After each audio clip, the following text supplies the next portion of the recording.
ئازان لەگەڵتان بەردەوامین و دووبارە سڵاوتان لەبێت. گروپی میوزیکی خانمانی ڕوومان کە لە شاری سنە ڕۆژهەڵاتی کوردستانەوە هاتبوون بۆ شاری سلێمانی و لە هۆڵی تەوار دوێنێ کۆنسێرتێکی زۆر تایبەتیان ساز کرد.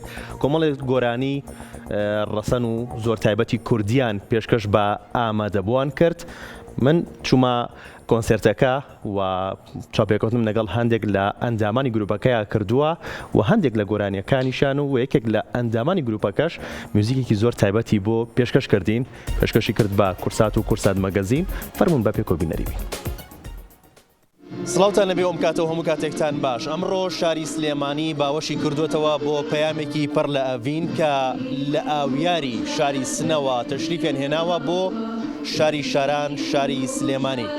گروپی خانمانی میوزیکی ڕوومانگ کە ئەمڕۆ لە شاری سلێمانین و لە شاری سنەوە تەشریفیان هێناوە لە کۆنسێرتێکدا ئاواز و میوزیک و گۆرانی ڕەسەنی کوردی پێشکەشەکەن. جگە لە کۆنسێرتەکە پەیامی خۆشەویستی و پەیامی پێکەوە ژیانیان لەگەڵ خۆیان هێناوە. فەرمون بە پێکەوە بزانین گروپی میوزیکی خانمانی ڕوومانگ چیان لە هەک بەدایە و چی پێشکەشی ئامادەبووانەکەن. هیوادارم ئێوارەیەکی پڕ موزیک و گۆرانی و خۆشی بەسەر بەرین. دووبارە سپاس بۆ هاتنتان.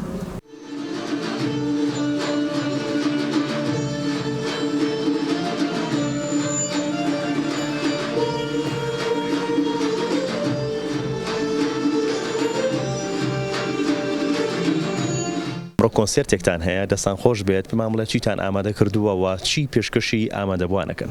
سڵاو ڕێز بۆ ئێوە بینەرانتان. ئێمە گروپی موزیکی ڕوومانگ لە ڕۆژهەڵاتەوە ئەمڕۆ لێرە ئامادە بووین بۆ پێشکەشکردنی کۆنسێرتێک و شاری جوانی سلێمانی و زۆر خۆشحاڵین. بەرهەمەکانمان فولکلۆرن، هین مامۆستا گەورەکان، بەڵام بە ئەرێنج و تەنزیمێکی نوێوە. زۆر باشە. گۆرانی فۆلکلۆر و مامۆستایانی گەورە پێشکەشەکان ئەمڕۆ لە کۆنسێرتەکەیە تا چەند گرنگە کە ڕەسەناتەکەی پارێزن لە هەمان کاتتا نوێگەریشی تیا بکەن. وەڵاهی ئەرکی سەرشانمانە، ئێمە بە تەئکیدی ناتوانین وەکو ئەوان دووبارەیکەینەوە، بەڵام تەواوی هۆڵی خۆمان داوە کە بتوانین ڕەسەنایەتێکی بپارێزین و بە شێوازێکی جوان ئەوە بە تەنزیمێکی نوێ. هیوادارم تا ڕادێک توانی بێتمان ئەومان کرد بێ. دەستان خۆش بێت.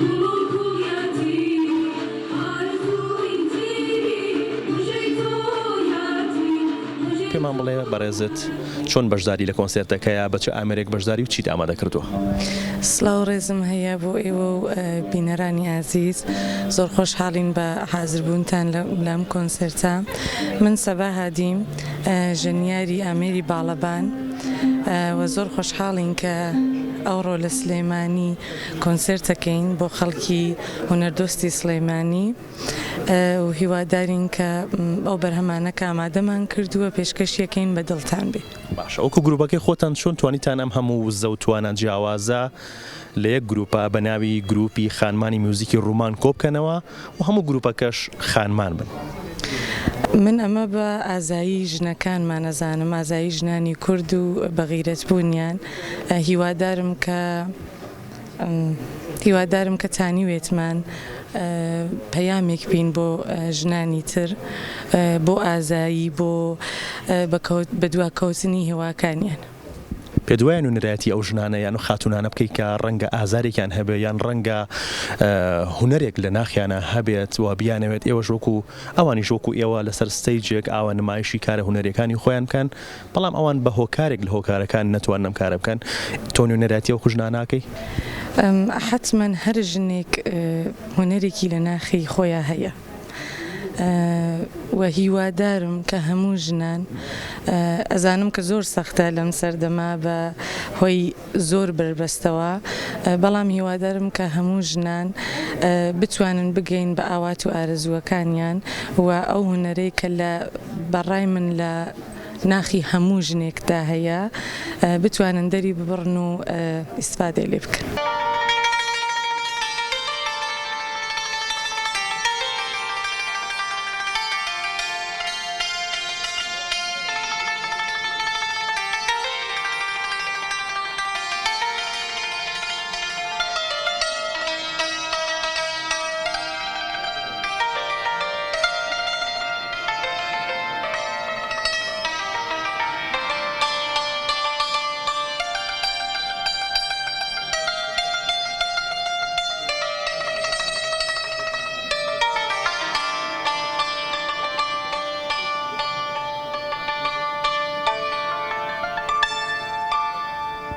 دەستت خۆش بێ و زۆر زۆر سپاس بۆ پێشکەشکردنە. ئەمڕۆ لە کۆنسرتەکە هاتووەکو ئەندامێکی ئەم خێزانە گروپی خانمانی ڕوومانگ چیت ئامادە کردووە؟ چی پێشکەشەکەیت؟ وەڵا سلااو ڕێزم هەیە بۆ هەموو خەڵکی سلێمانی و سنە.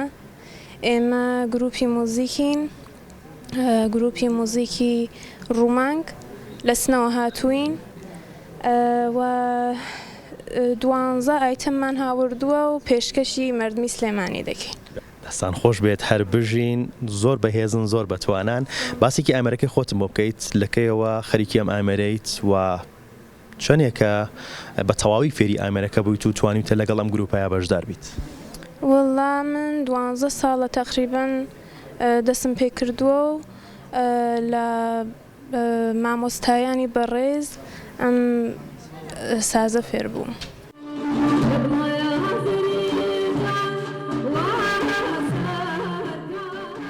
گروپی موزیکی ڕوومانگین لە ڕۆژهەڵاتەوە هاتوین.